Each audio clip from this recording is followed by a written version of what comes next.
دیکھیے سب سے پہلی چیز تو یہ دجال مکمل طور سے جو دنیا میں آئیں گے وہ 30 ہوں گے. 30 میں سے 29 نبوت کا دعویٰ کریں گے، اور یہ جو آخری ہوں گا دجال کبریٰ مسیح دجال، یہ سب سے ان کا بہت سا رہے گا جو آخر میں آئیں گا، تو 30 آئیں گے.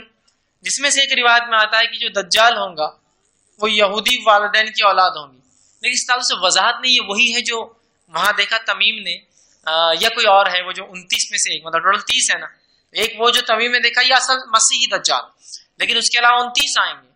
حدیث میں ایک روایت میں آتا ہے کہ اس کی ماں بہت موٹی ہوں گی، اس کی ناک فلاں ہوں گی، اس کا باپ اس طرح سے دکھتا ہوں گا، وہ اپنی ماں کے پیٹ میں عموماً عورتیں جتنے دن حمل کو رکھتی اس سے زیادہ کئی مہینے یا سال کے تذکرے اتنے سال ہو کر پھر پیدا ہوں گا فلاں فلاں. لیکن ہو سکتا ہے یہ اس کے لیے ضروری نہ ہو وہ 29 جو 30 کے علاوہ یہ 30واں ہے 29 میں سے کوئی ایک ہو. اور اگر یہ اس کے لیے بھی اگر ہو کہ وہ پیدا جو ہوا جو تمیم داری رضی اللہ عنہ نے دیکھا تھا، تو ہم ظاہر سی بات ہے دجال کی خصوصیت ہے کہ اللہ نے اس کو ایک نشانی بنا کے رکھا، اس کے والدین خصوصیت میں شامل نہیں ہیں. سمجھ رہے ہیں بات کو؟ جیسا عیسیٰ علیہ السلام کی والدہ، عیسیٰ علیہ السلام ابھی بھی زندہ ہے، اللہ نے آسمان میں اٹھا لیا لیکن آپ کی والدہ انتقال کر گئی.